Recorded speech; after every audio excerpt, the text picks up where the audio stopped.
അല്ലെങ്കിൽ വരും ദിവസങ്ങളിലൊക്കെ ഇതിന്റെ ഈ അപകടത്തിന്റെ വ്യാപ്തി വർദ്ധിക്കാൻ സാധ്യതയുണ്ട് എന്ന് തന്നെയാണ് ഇപ്പോൾ വ്യക്തമാക്കുന്നത്. അതുകൊണ്ട് തന്നെ വളരെയധികം ജാഗ്രതയിലാണ് ടിബറ്റൻ ജനതയുള്ളത്.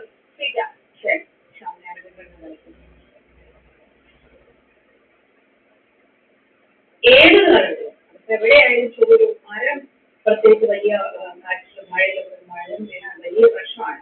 കൊച്ചി നഗരത്തിൽ പക്ഷേ ഇനി അങ്ങനെ ഒരു മരം വീണാൽ നിമിഷങ്ങൾക്കകം തന്നെ അവ പൊളിച്ചു നിൽക്കും. നഗരസഭയുടെ ചോപ്പർ സ്ട്രക്ചർ പ്രവർത്തന സജ്ജമായപ്പോഴാണ് ഇങ്ങനെ ഒരു സൗകര്യം വന്നിട്ടുള്ളത്. ഇനി അങ്ങോട്ട് മഴ വരാൻ പോവുകയാണ്. അപ്പോൾ വർഷകാല കെടുതികളെ നേരിടുന്നതിനുള്ള മുന്നൊരുക്കങ്ങളുടെ ഭാഗമായിട്ടാണ് പുതിയ സംവിധാനം നിലവിൽ വരുന്ന. കേരളത്തിൽ തന്നെ തദ്ദേശ സ്ഥാപനങ്ങളിൽ ഇങ്ങനെ ഈ സംവിധാനം ഉപയോഗിച്ച് സാധ്യമായി. കാറ്റിലും മഴയിലുമെല്ലാം വലിയ വൃക്ഷങ്ങൾ വീണ് മണിക്കൂറുകളോളം ഗതാഗതം തടസ്സപ്പെടുന്നതും വെട്ടിമാറ്റുന്ന വൃക്ഷശിഖരങ്ങൾ വഴിയരികിൽ ദിവസങ്ങളോളം കിടക്കുന്നതും പതിവ് കാഴ്ചയാണ്. എന്നാൽ കൊച്ചി നഗരസഭ ഇതിന് പരിഹാരം കാണുകയാണ്. കഴിഞ്ഞ ദിവസം മഴയിൽ പോത്തുകൊച്ചി ചിരട്ടപ്പാലത്ത് വീണ മരത്തിന്റെ ശിഖരങ്ങൾ പൊടിച്ചു നീക്കിയാണ് ചോപ്പർ തന്റെ വരവറിയിച്ചത്.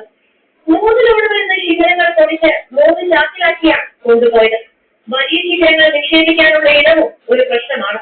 പുതിയ സംവിധാനം വന്നതോടെ നഗരസഭയ്ക്ക് സാമ്പത്തിക ബാധ്യതയും കുറയും. 17 ലക്ഷം രൂപ കാരണം 3 ലോറിയിൽ കയറുന്ന ചുള്ളിക്കൊമ്പുകൾ ഏതാണ്ട് അരമണിക്കൂർ കൊണ്ടത് പൊടിച്ച് ചാക്കിലായി മാറും. മാലിന്യ സംസ്കരണങ്ങൾക്ക് പുതിയ സാങ്കേതിക വിദ്യകൾ പരീക്ഷിച്ചുകൊണ്ട് നഗരത്തെ ഒരു വൃത്തിയുള്ള നഗരമായി ശുദ്ധമുള്ള നഗരമായി മാറ്റുന്നതിനുള്ള നടപടികൾ 17 ലക്ഷം രൂപയാണ് യന്ത്രത്തിന്റെ വില. 2ാം ഘട്ടത്തിൽ കിഴക്കൻ മേഖലയിലേക്കും സംവിധാനമൊരുക്കും. മഴക്കാലത്ത് മരം വീണ് വഴിതടസ്സം പതിവായ കൊച്ചിയിൽ ഇനി കാര്യങ്ങൾ കുറച്ചുകൂടി എളുപ്പമാകുമെന്നാണ് പ്രതീക്ഷ. News 18 Kochi. India Pakistan DGMO തല ചർച്ച ഇന്ന് ഉച്ചയ്ക്ക് 12 മണിക്ക് നടക്കാൻ എനിക്ക് ചില അപ്ഡേറ്റുകൾ വരുന്നു. ഈ ചർച്ചയിൽ നിന്ന് പാകിസ്ഥാൻ പിന്മാറിയേക്കില്ല എന്നാണ് പുറത്തുവരുന്നത് സൂചന. ഇന്നലെ പാകിസ്ഥാൻ വെടിനിർത്തൽ ധാരണ പാലിച്ചു എന്നാണ് വിലയിരുത്തൽ. അതേസമയം ശ്രദ്ധിക്കേണ്ട കാര്യം, പാകിസ്ഥാനെതിരായ നയതന്ത്ര രാഷ്ട്രീയ നടപടികൾ ഇന്ത്യ പിൻവലിക്കില്ല. അതിർത്തിയിലെ സേനാ സന്നാഹങ്ങളൊക്കെ അതുപോലെ തന്നെ തുടരും.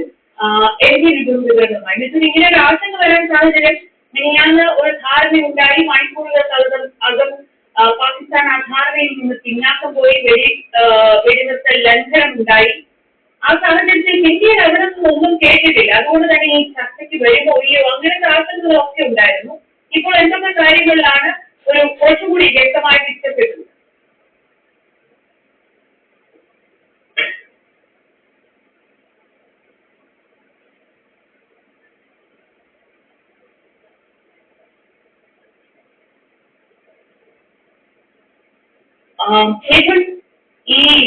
ഈ തരത്തിൽ പാകിസ്ഥാന്റെ ഭാഗത്തു നിന്ന് ഒരു പ്രതികരണം ഒന്നും വരാത്ത സാഹചര്യത്തിലാണ് DGMO തല ചർച്ചയിൽ നിന്ന് ഒരുപക്ഷെ അവർ പിന്മാറിയേക്കുമോ എന്ന ആശങ്കയൊക്കെ ഉണ്ടായത്. അക്കാര്യത്തിൽ കുറച്ചുകൂടി വ്യക്തത വരുന്നുണ്ട്.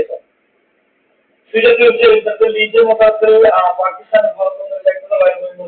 12 മണിക്ക് സംബന്ധിച്ചുള്ള യോഗം നടക്കുന്നുള്ള കാര്യത്തിൽ സംശയമില്ല. ആ രീതിയിലേക്ക് തന്നെയാണ് കാര്യങ്ങൾ എത്തുന്നതെന്ന് തന്നെയാണ് നമുക്ക് ഈ ഒരു ഘട്ടത്തിൽ മനസ്സിലാകുന്നത്. കാരണം കഴിഞ്ഞ ദിവസം ഈ വെടിനിർത്തൽ അത് സഹകരിച്ച് മുന്നോട്ട് പോകാൻ സാധിക്കുകയും ചെയ്തു. അത്തരത്തിലുള്ള വിലയിരുത്തൽ ഇന്ത്യക്ക് തന്നെയുണ്ട്. ഒപ്പം തന്നെ ഇന്നലെ രാത്രി കൂടി പ്രധാനമന്ത്രിയും ഒപ്പം തന്നെ സൈനിക മേധാവിമാരും 3 സൈനിക മേധാവിമാരും ഒപ്പം തന്നെ പ്രതിരോധ മന്ത്രിയും ഒക്കെയായി കൂടിയാലോചനകൾ നടത്തിയിരുന്നു.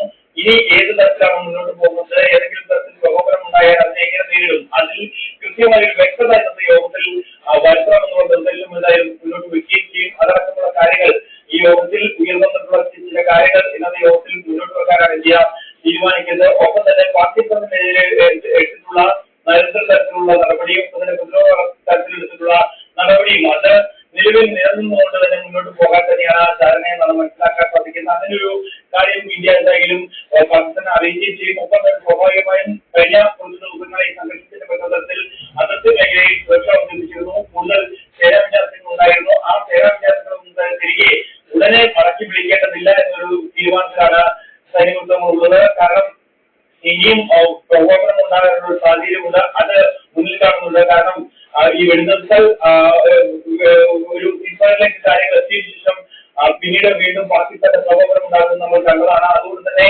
പാകിസ്ഥാൻ ഒരു തരത്തിലും വിശ്വസിക്കാനാകില്ല.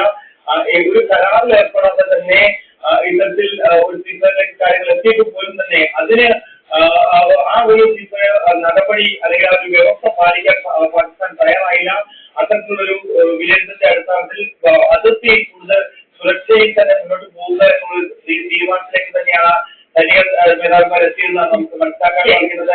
ഇന്നത്തെ യോഗത്തിൽ ഇത് സംബന്ധിച്ചുള്ള നിർണായക തീരുമാനങ്ങൾ ഉണ്ടാകും. സ്വാഭാവികമായും പാകിസ്ഥാൻ ഈ നയതന്ത്ര തലത്തിലടക്കം അല്ലെങ്കിൽ നടപടികൾ അടക്കം സ്വീകരിച്ചിട്ടുള്ള നടപടികൾ വിശദീകരിക്കും. ഒപ്പം തന്നെ ഇന്ത്യ കഴിഞ്ഞ ദിവസം വ്യക്തമാക്കിയതായിരുന്നു അവിടെ 35 മുകളിൽ സൈനികർക്ക് ജീവഹാനി സംഭവിച്ചിട്ടുണ്ടായിരുന്നു ഈ അറ്റാക്കിൽ. അതടക്കമുള്ള കാര്യങ്ങൾ ഇന്ത്യ ഇപ്പോൾ നിലവിലുള്ള സൈനിക സന്നാഹത്തിൽ നിന്നും ഒരു പടി പോലും പിന്നോട്ട് പോകില്ല. എന്താണ് പാകിസ്ഥാന്റെ ഉദ്ദേശം എന്താണെന്ന് അറിഞ്ഞിട്ട് തന്നെയായിരിക്കും മറ്റു കാര്യങ്ങളിലേക്ക് പോകുക. അപ്പോൾ ശ്രദ്ധിക്കേണ്ടത് സിന്ധു നദീജല കരാർ മരവിപ്പിച്ചതടക്കമുള്ള കാര്യങ്ങളിലൊന്നും ഒരു മാറ്റവും ഉണ്ടാവാൻ പോകുന്നില്ല. എന്താണ് സൈനിക തലത്തിൽ ഉണ്ടാകാൻ പോകുന്ന നടപടികൾ ഇക്കാര്യത്തിലായിരിക്കും ഇന്നത്തെ DG3 ചർച്ചയിലെ പ്രധാനമായ ചർച്ചകൾ നടത്തുന്നത്. ഇനി സ്പെഷ്യൽ ഡേയ്സിലേക്കാണ് പോകുന്നത്. ഇന്നത്തെ ദിവസം ആഘോഷിക്കുന്ന ഒരുപാട് പേരുണ്ട്.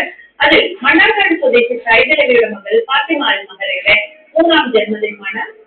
ഫാത്തിമയ്ക്ക് ആശംസകൾ അറിയിക്കുന്ന കുടുംബാംഗങ്ങളും ബന്ധുക്കൾക്കൊപ്പം ഞങ്ങളുമാണ്. Happy birthday Fathima.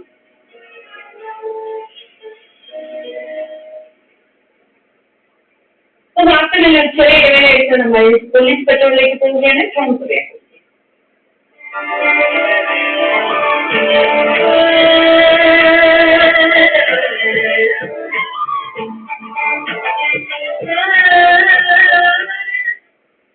Operation Vijay മുതൽ ഓപ്പറേഷൻ സിന്ദൂർ വരെ പാകിസ്ഥാനെതിരായ ഇന്ത്യയുടെ സൈനിക പ്രവർത്തനങ്ങൾ വികസിച്ച വഴികൾക്ക് പരിശോധിക്കാം.